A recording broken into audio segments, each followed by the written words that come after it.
me. Hello everyone, I am Adiba. Hi everyone, I am Atika.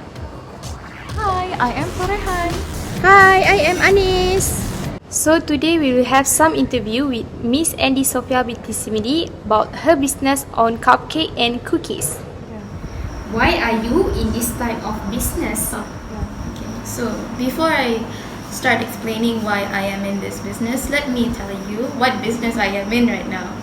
It's very simple. All I do is bake cookies and bake cupcakes, and then I sell them to my customers, and then my customers give me feedback, and then I give them more cookies and cupcakes depending on their request. That's really all there is to it. So why am I in this type of business?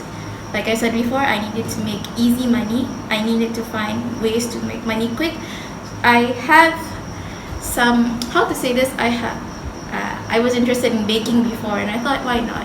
Why not use my own baking skills to cook food by baking cookies and cupcakes? So I decided to bake cookies and cupcakes. So, what is your background, education, and work experience? So, my background. Okay, let me think for a while. I was born in Malacca, but I moved to Sabah with my family to live with my grandmother and grandfather. And when I stayed in Sabah, I studied there during my primary school and during my secondary school, all the way up until I graduated. And then I had my SPM results. After my SPM, I moved. No, I didn't move.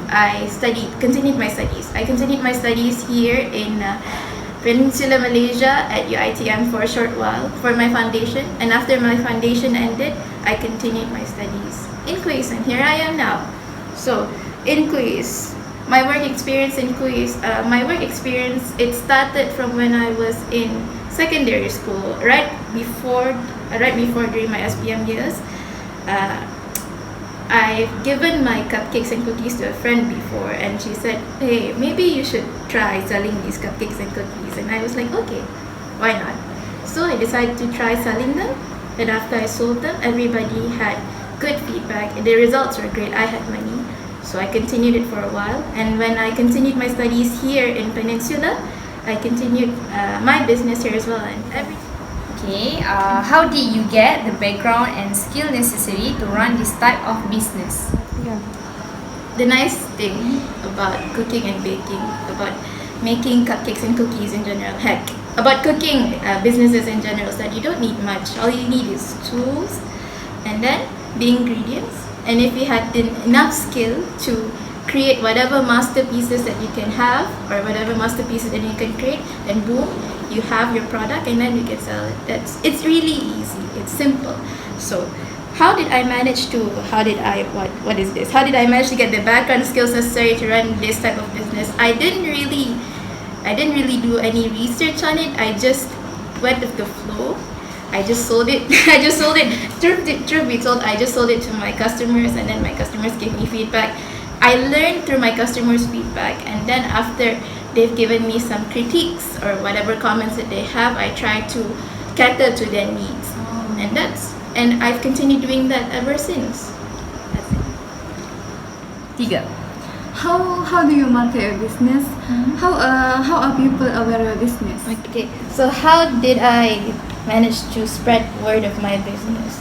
I did mention at first that I started my business in secondary school, right? At first, when I sold my product to my friends helped me spread the word, and they helped spread the fact that I was selling cookies and cupcakes to the entire student body, and the entire student body is aware of what I was doing.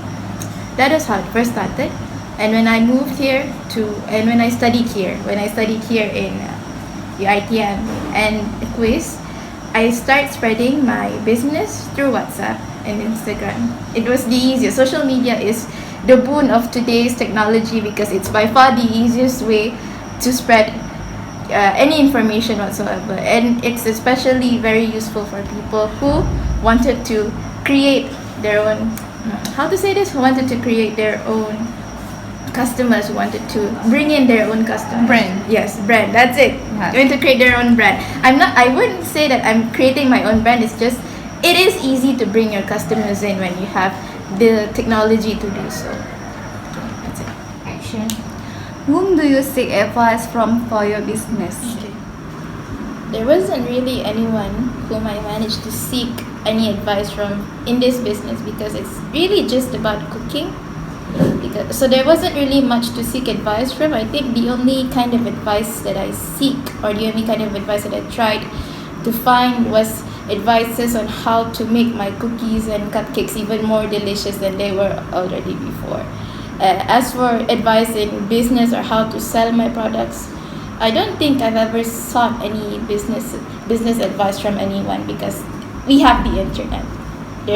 The internet is the best place to seek for information. So I thought, why not just go to the internet to find out how I'm going to go through with this. So I use the internet to find advice, and when it comes to cooking advices, I would go to my mother or anybody who is available at the Do you compete to compete in the global marketplace? If yes, how? If not, why not? Action. Do I plan to? No, I don't. Because, like I've said before earlier, this is really just a quick way to create more money.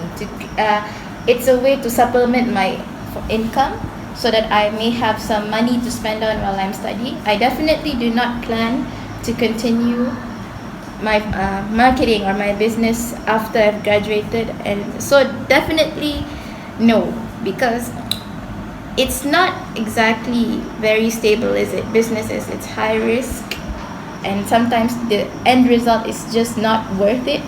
So if you're doing business just to get some easy money, it's really the best to do it for a short period of time. If you're planning to do it for a long period of time, you have to prepare yourself, and I don't think I have the necessary preparations to deal with everything if I'm going to go to the global market.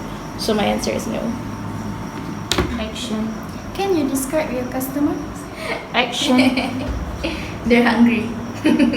That's really all I can describe my customers. They're hungry and they want more. They've never really been rude when I dealt with them.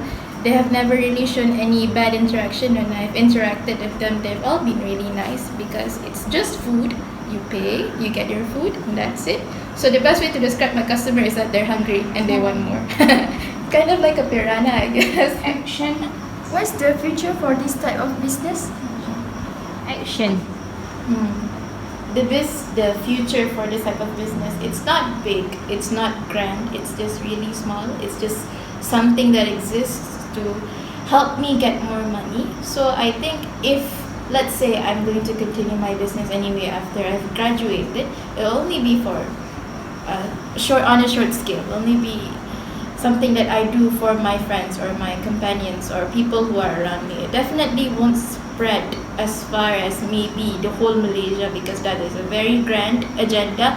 I won't go that far. This is just something that helps you to communicate with other people and something that helps me get more money. It's not grand, but it's a nice future. That's it. Action. What are the biggest issues for running this business? Action. I think the biggest issues when it comes to running this business is, I'm pretty sure everybody must have come through this problem at some point. It's having too many people asking you to get your product and not having enough time or resources to supply them with what they demand. So sometimes I get so many people asking me to cook. No, sometimes I get so many people asking me to bake cookies and cupcakes for them. But usually during those times, especially when you're studying, the thing is, you also get assignments from your lecturers. There are also other things outside of quiz that you have to deal with. And I've added to the fact that I now have to deal with not only assignments, also have to deal with people. I also have to deal with my equipment. So basically, the biggest issues in running this is probably the limited resources and not having enough time or enough resources to deal with the demand that they want. Action. If something happens to you, what will happen to your business? Well, if something happens to me, that depends.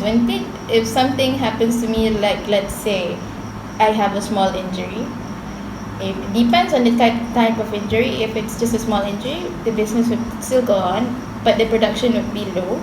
But let's say something bad happens to me, like I'm in an accident or I'm in the ICU, or maybe I'm just generally dying.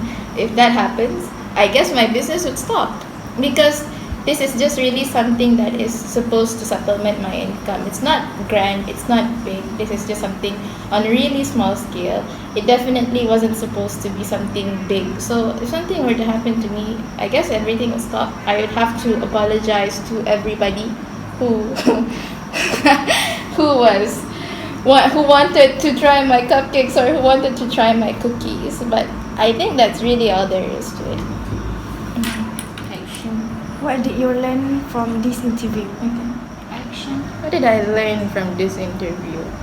I didn't exactly learn much. I just kind of went through my life, and I'm just right now I'm thinking, oh, so many things have happened in the past, and here I am now.